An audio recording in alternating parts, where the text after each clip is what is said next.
And they said, MLK is still out. I said, oh. I said, if anybody came through for me, it was gonna be MLK. And when I tell y'all, when the votes were counted, I had won by 90 votes. Do they make all the black people vote at MLK in Texas? Is that they make all the black people vote off MLK?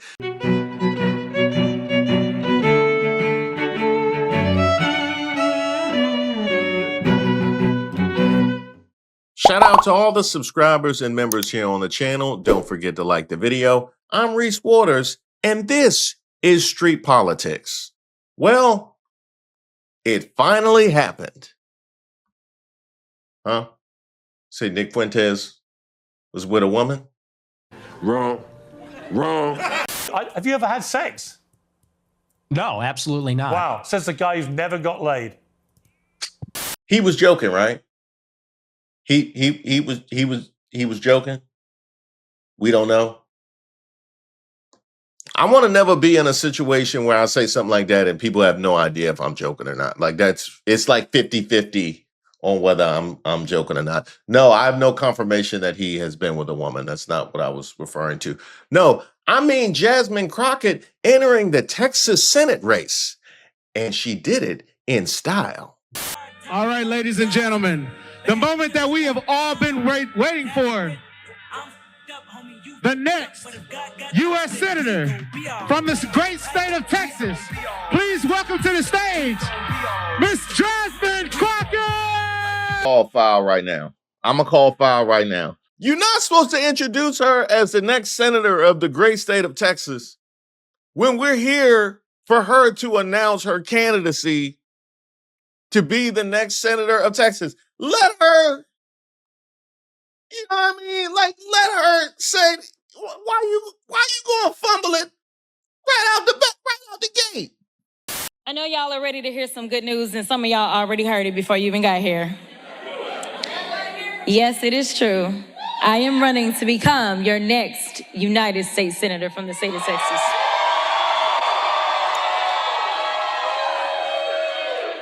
There are a lot of people that said, you gotta stay in the House. We need our voice. We need you there. And I understand. But what we need is for me to have a bigger voice. What we need is not only a voice, but we need to make sure that we are going to stop all the hell that is raining down on all of our people. So over the last couple of months, I've been thinking about our future. Where do we go from here? And obviously, I've been thinking about Texas. I thought about my classmates from law school. One is standing right up front, Mr. Anthony Farmer. I thought about the big dreams we all had, fighting for justice in the courtroom, starting our own businesses, buying a home, starting families. If you think about it, our dreams were the American dream. Opportunities for those who work hard, home ownership, jobs, entrepreneurship, and security. And that time we were headed into the Great Recession.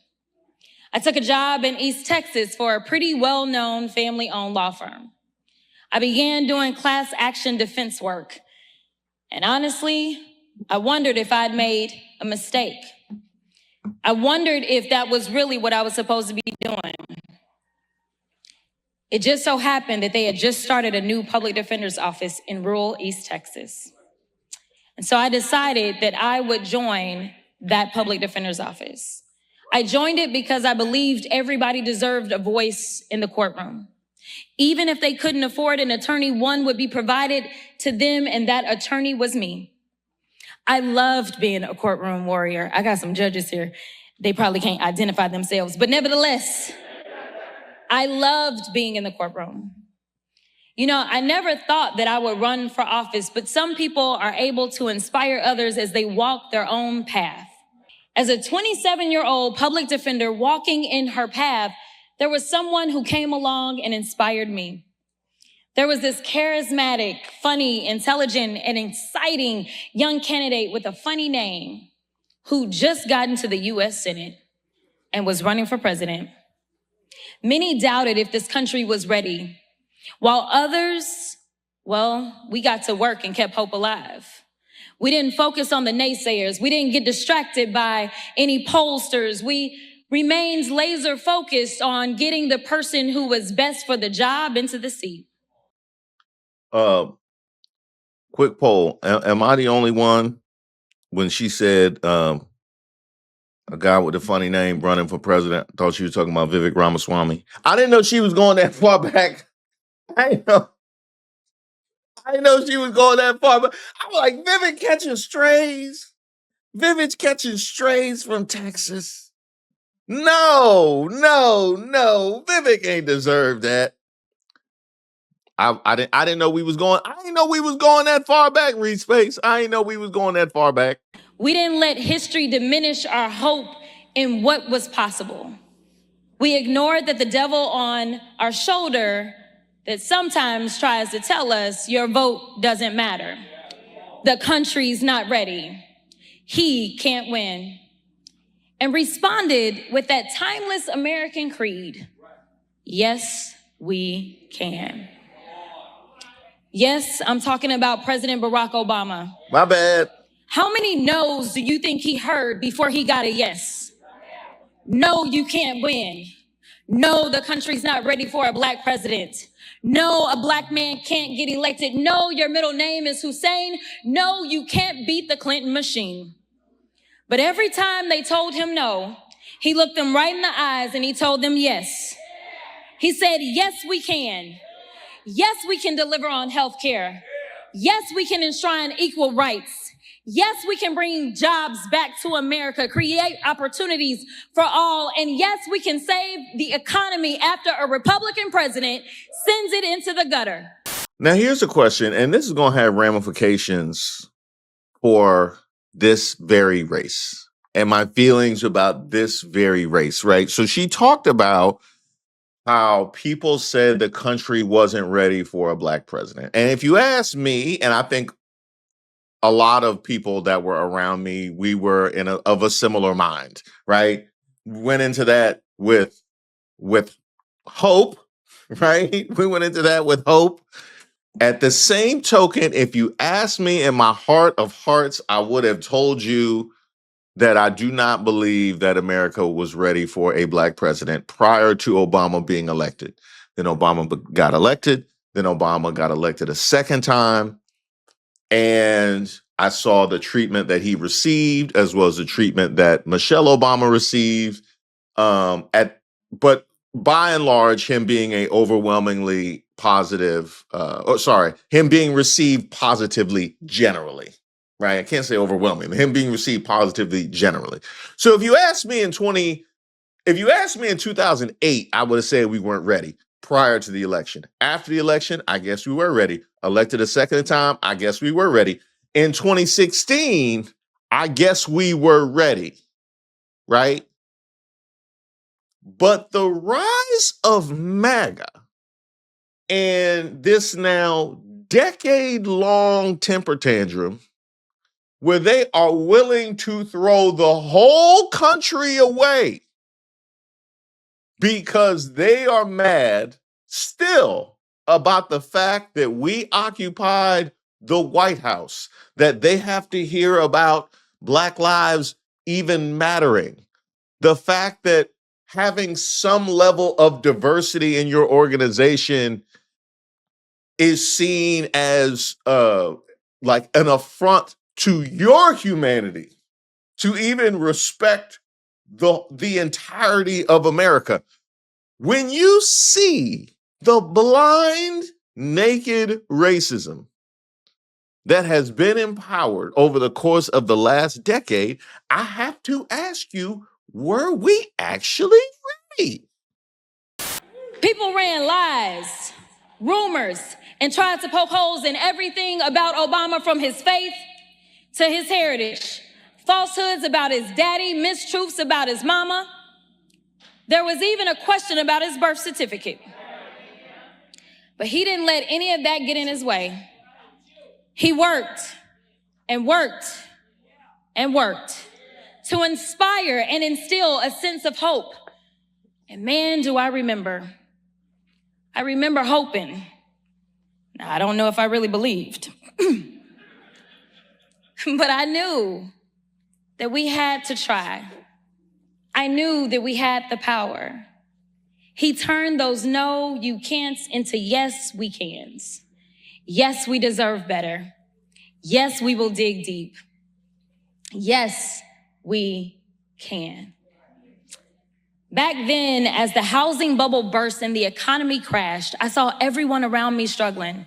I saw a system that ignored them and legal system that failed them. Then I remembered Obama's words, change will not come if we wait for some other person or some other time.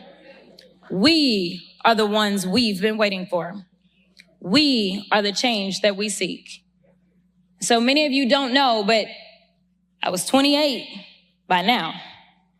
And I decided that I was going to run to become the Bowie County Democratic Party chair. I was elected as the youngest Black Democratic Party chair in the history of Texas. Later, I moved to Dallas, and frustrated by the broken laws on our books, I ran for the Texas House of Representatives to be that agent of change. I took on the establishment, ran against an incumbent, and there were folks in my ear, that devil on my shoulder, that said I could not win. I was being outspent 5-1. And even those that said I had to be less of myself, I tuned that noise out. And even though I was outspent, I was never outworked. She really had a bar when she talked about people telling her that she needed to be less of herself. And the way that resonates with me and so many of us who are told that we need to, why don't you, what I mean? Why don't you? It's the code switch, right? It's the code switch. But the reason why Jasmine Crockett has resonated the way that she has is because of her willingness not to do so in the face of unprecedented danger and partisanship from the GOP and MAGA and our federal government. Because her authenticity allowed a vehicle for the anger, fear, and frustration that we felt. We did not want to hear from a politician in that moment when we feel like our lives are in peril. We want to hear from a person who we feel like represents us, right? That authenticity is one of the reasons why she cut through. Now, you have to ask yourself about the viability of that authenticity to half of Texas or whatever percentage she's going to need. There are those that say, ain't no way, we done tried it 50 kinds of ways. Let me be clear, y'all ain't never tried it the JC way. We used to telling us what I can't do, but they have no idea what Crockett's crew will do. And so I just want to be clear for all the haters in the back, listen up real loud. We gonna get this thing done. Okay.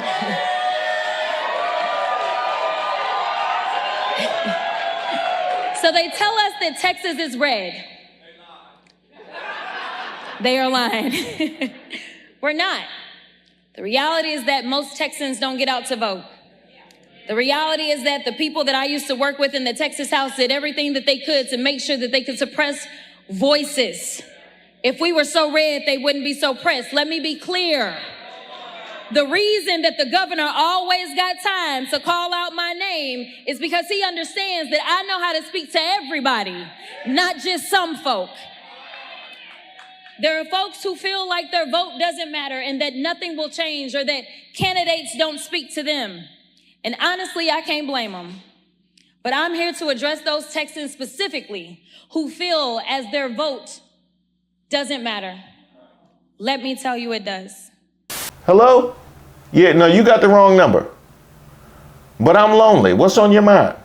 Our government is panicking right now. The president and all his yes men are worried about the files and information they don't want exposed, and they're doing whatever they can to stop it. Meanwhile, they're doing nothing for you when your personal information like your phone number, address, bank account data are being attacked by data brokers. When the government does think about you, it's because they're killing a bill that would have required these same data brokers to get your consent before selling your information. They want you to feel hopeless and stuck.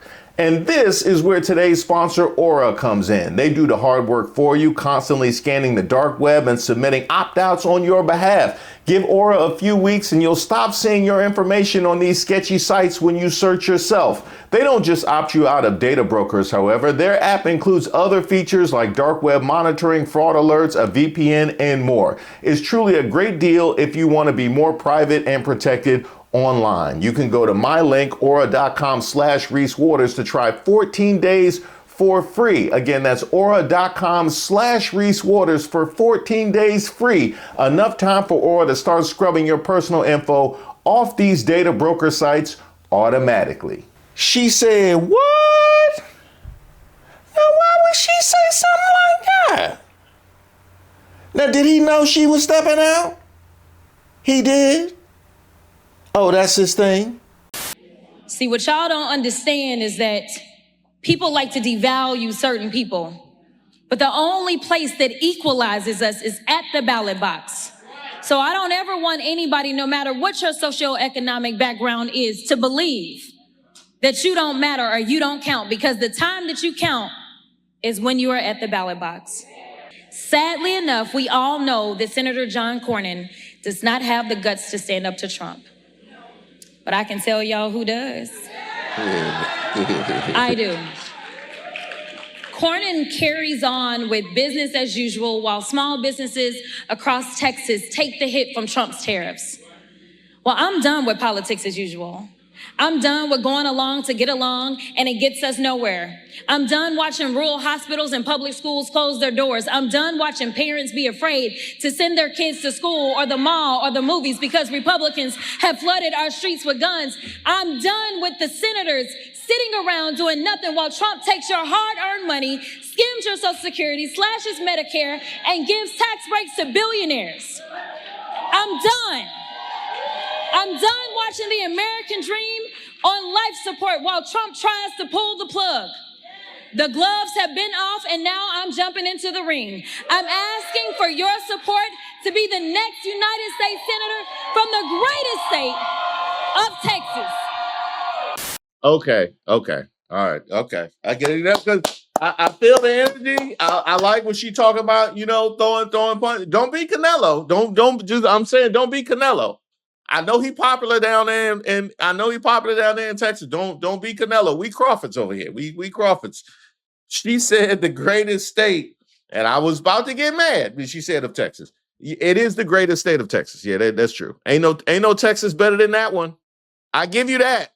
But yeah, hey, Jasmine, you know what it is. You know what it is in Texas. I'm running because I don't ever lose focus of the people and what we deserve. We deserve a government that is by the people and of the people, not one that's bought and paid for, not politicians who are self-serving and line their own pockets. Most of you know that I am a civil rights and criminal defense attorney, that I made a living arguing cases before juries and fighting for Texas who were harmed to receive justice. I have won cases and convinced juries in the deepest, reddest parts of this state.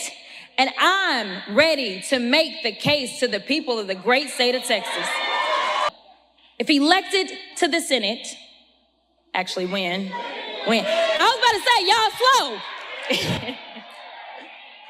I will begin on day one fighting to lower costs, deliver on healthcare, make home ownership and entrepreneurship accessible to all, and hold Trump accountable. I'll hit the ground running because I'm already in the belly of the beast right now. Many people wonder why I jumped in this race so late, and I just want to be clear that this was never my intention. This was never about me. I never put myself into any of the polls. But the more I saw the poll results, I couldn't ignore the trends, which were clear, both as it relates to the primary as well as the general election. I could have played it safe and continued serving in the United States House of Representatives for as long as my constituents would have me. But I don't choose to do that. Because Texas, this moment we're in now, is life or death. It's all or nothing. It's now or never. We find ourselves at a crossroads. We're faced with a hard choice to make people believe. We've got to make sure that they understand that we are not to go back. We are not to allow our hard-earned progress of our foremothers to be wiped away.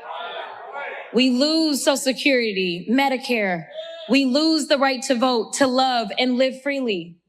That's one path where we go back in time. The other path is learning to live in Trump's America and shrinking ourselves into the shadows. It looks like people who are afraid to worship or love freely because people are simply right now afraid to walk down the streets. It looks like a country facing denial, bank loan denied, healthcare denied, American dream denied. But I'm here to tell you there is a third path, a path where we move forward as one people united under a common vision, a path where we reject Trump's false promises and reject his lies and division.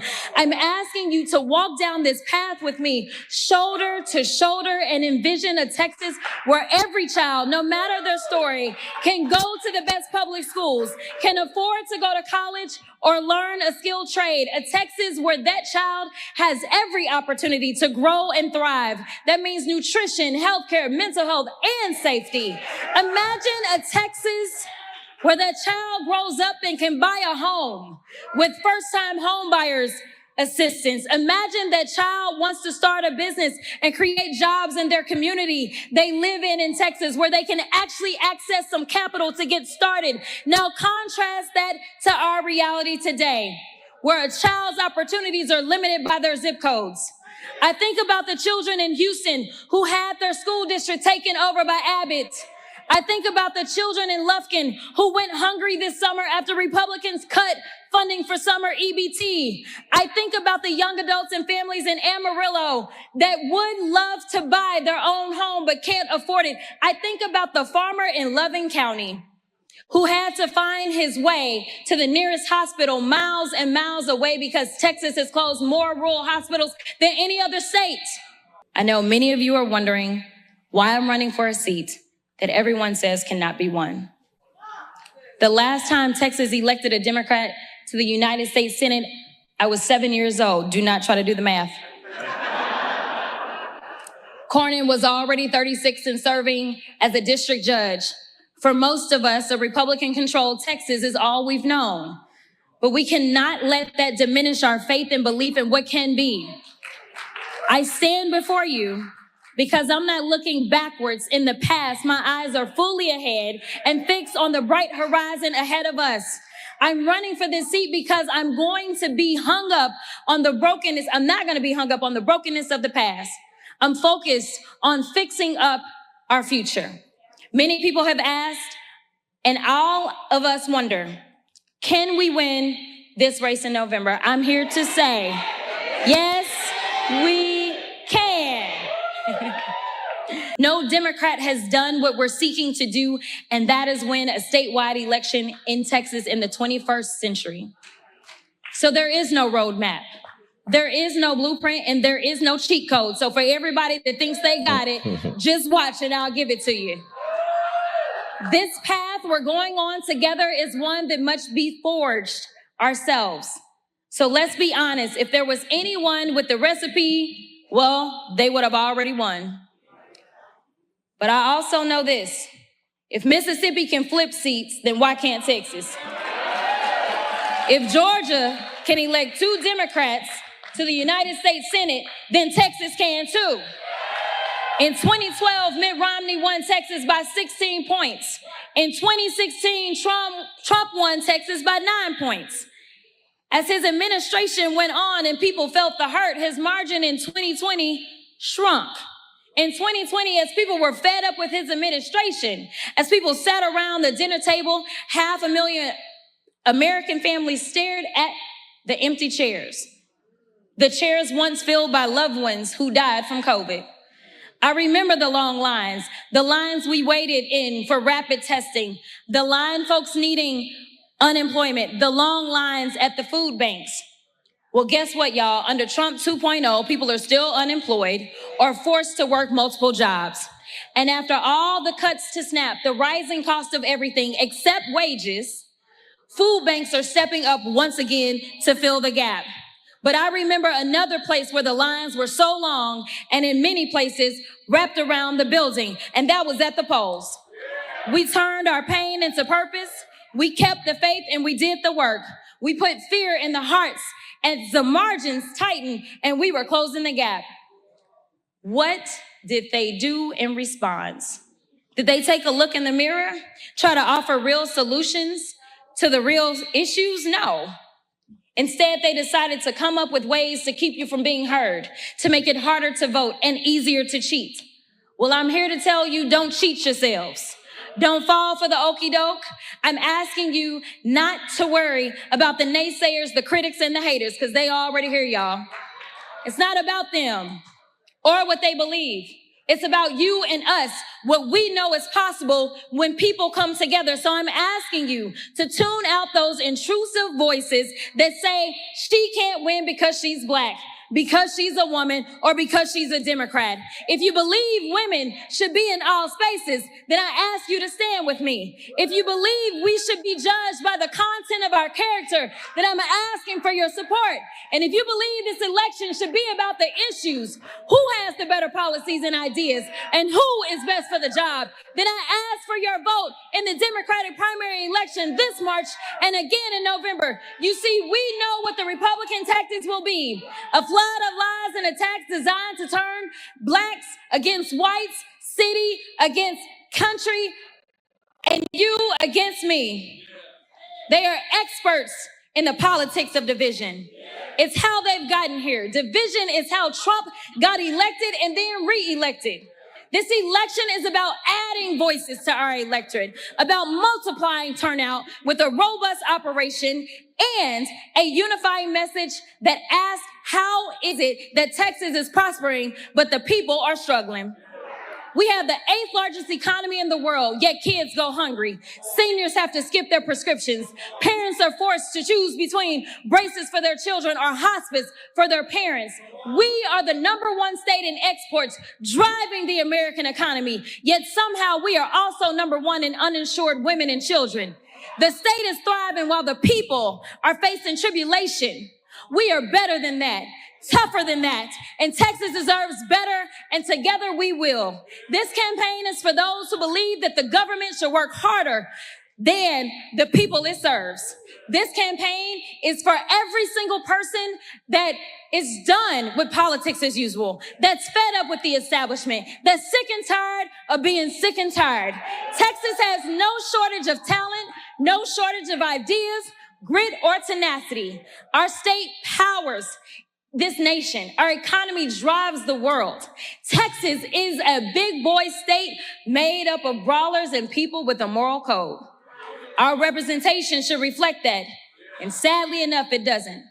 After evaluating the data, analyzing the trends, researching historic numbers, and combing over the crosstabs, it was clear the numbers were strongest for my candidacy for United States Senate. So I want to be clear. I'm not running just to run. This is about winning. Yeah, boy.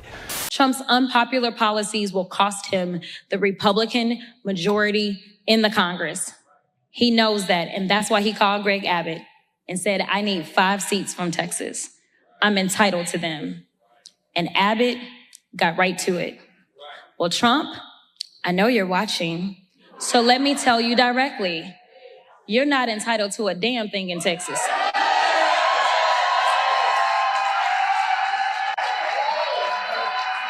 You better get to work because I'm coming for you. He knew he would lose. So Trump did what he always does, resort to lying, cheating, and stealing.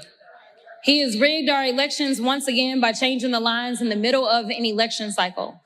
And the cherry on the top, Trump drew me out of my home district.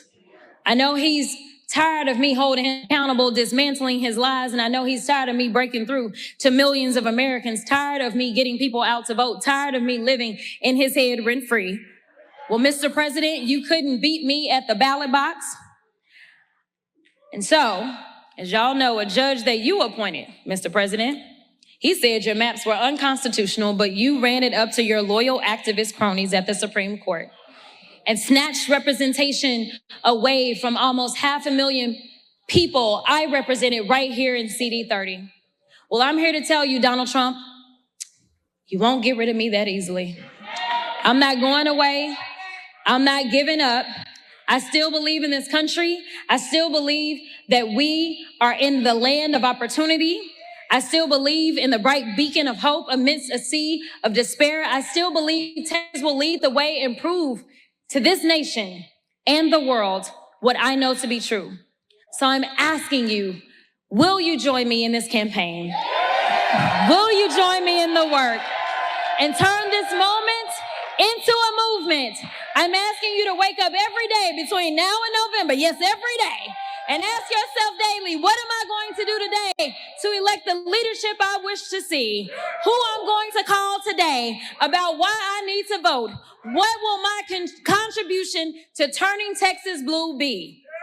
Like I said before, and we'll keep echoing, this isn't about me. This isn't about them. It's about you. We're going to go and win this election for the people. As I close, I want to send a message to Donald Trump and the whole nation. Don't take Texas for granted and don't count us out.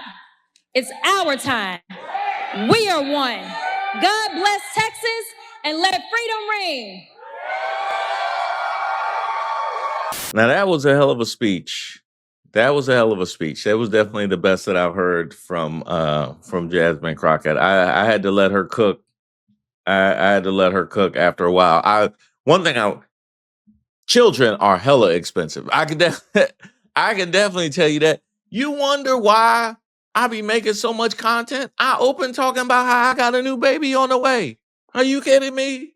They got me. I gotta wake up 2 hours earlier because of that third baby. And that's not to mention when the baby actually show up and have us getting up all time of night. So yes, children are in fact expensive. She talked about prices having tripled. At the same time, I'm looking at my monitor and seeing an interview that Trump gave where he gives his economy an A++++++. You know, the fake grade that they threw at him because they didn't actually want to engage with the nonsense he put down on the paper.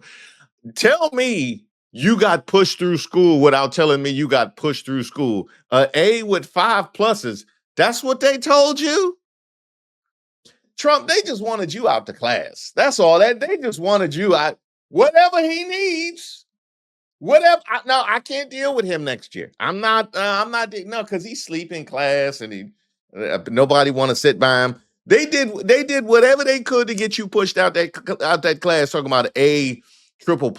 And MAGA, how does that feel to have your reality disproven? Because he said, I don't want to hear from nobody who still will take to the public in they red hat talking about they struggling. Your president said 8 5+. So come again. Your president said 8 5+. I don't want to hear that. Now all of a sudden, magically, well, Trump, Trump is out of touch here, but he knew, but he was authentic and true when he was talking about us before the election. Now all of a sudden, it's different when he disproven your reality because he said. When he's throwing your live reality in the trash can, now it's a problem. Yeah. It was also interesting. She talked about how Doge missed all those pensions from Cornyn. Doge missed a lot of stuff. I think that's why it's packed up right now. Doge doesn't miss a lot of stuff. And all that time we wasted talking about Doge. I think Colombia wants to get to the bottom of the problem. They've acted. I love that she talked about Texas pride. I love that she talked about Texas pride because that's something that I challenged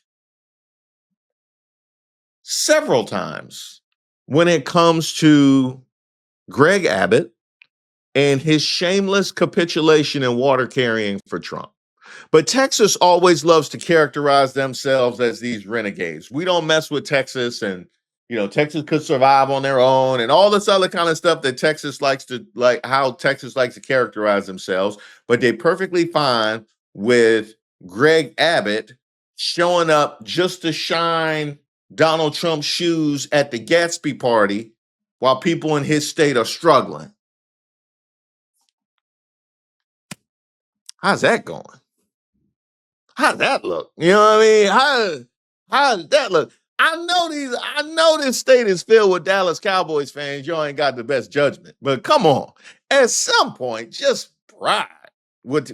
At some point, you would think pride would take hold. But then again, these are the same people that feel perfectly fine crying. They feel perfectly fine crying in the stadium after they just lost, giving us all the footage we need to laugh from one week to the next. So I guess maybe pride is overrated. I guess pride is overrated in Texas. It is. I love that I love the referring to Trump as a Florida man. More of that. There definitely needs to be more referring to Trump as a Florida man. Because I seen some Florida men there. And he fits. He definitely fits. She mentioned living in his head rent free. That's 1,000% true. In fact, I just made a whole video about it last week. She is living right next to the Barack Obama that she referenced in this speech in Trump's head. And that's how you know that he was watching. Now, she did the same thing that Zohran Mamdani did, right? Where she addressed him directly because she knew that he was watching. And the next thing we know, Trump got Mamdani in the Oval Office rubbing his arm, talking about what a good job he about to do. Because he set it off and challenged him directly. Interesting. It gets received a little bit differently when it comes from women. That's fascinating. Because Jasmine Crockett didn't do anything different than what she'd been doing. But he doesn't receive it as well from the Jasmine Crockett's and the AOCs as he does from the Zohran Mamdanis and the Gavin Newsoms. So there you go. Where do you think America is at? Based on what happened in November of 24, based on what you've seen so far this year, based on the reception that she has received, good and bad.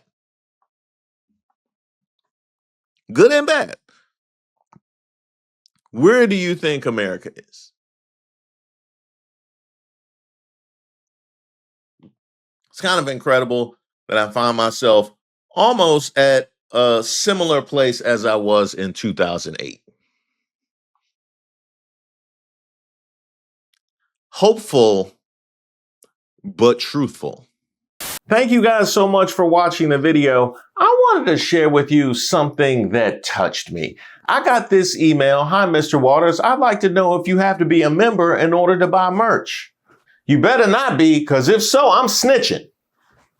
You know who you are. I want to snitch. I want to tell. Whatever they call snitching, I want to do it. And I want to make it cool to do it.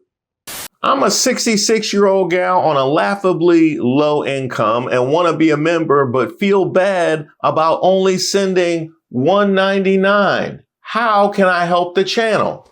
Now, I want to tell you how much gratitude I have for that $1.99, but I also want to tell you it's not needed. The most important thing you can do is to show the care and concern and love that it took to compose that email. There are plenty of things you can do that help the channel, like and sharing the videos. Also, sharing doesn't have to be online. How about word of mouth? You know, they say nobody likes a gossip, but I love a gossip. Go ahead and tell everybody far and wide about the channel. And the gossip don't have to be about the channel too. I like regular gossip. You can tell me anything about anybody. I'm interested. Stop it. Get some help. I might even turn it into a video. Plenty of you guys have sent me suggestions for topics that have turned into troubled waters, racist of the week, street politics, you name it. It helps the channel when you buy merch. Now, see, one of the things I do is my merch spreads faster than my word of mouth. Cause when I see people, like my chest hits first. So I got a whole front porch, so my chest hit them before any of my words can hit them. So that's why I like to wear my merch. That's why I do that. Becoming a member, hugely helpful to the channel. Attending the premieres. I premiere all of my videos and attendance helps boost it in the algorithm. Hugely helpful. And of course, if you have a particular set of skills and you have time and energy and you want to help the channel, of course, I'll put out the word. We're looking for editors. We're always looking for additional mods as well as research. And one of the other ways that you can help the channel, is by subscribing. I know a lot of you guys think you're subscribed. I see the truth. I see I can see it from here. I ain't want to say nothing. You know what I mean? I ain't want to say nothing, get in your business, but we can see that. You know, so, you know what I mean? Just, handle that.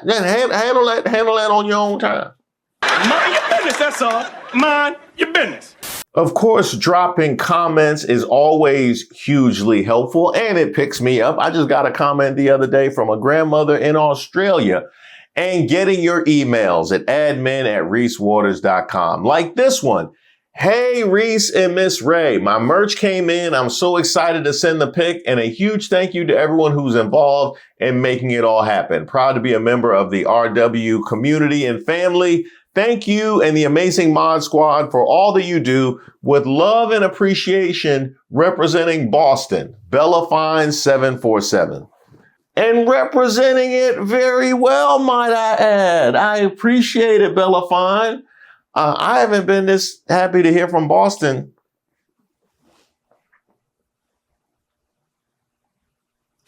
It's probably been since the Tea Party. They've been disappointing. They've gone by the wayside since the Tea Party. But this is a step in the right direction. I can tell you that right now.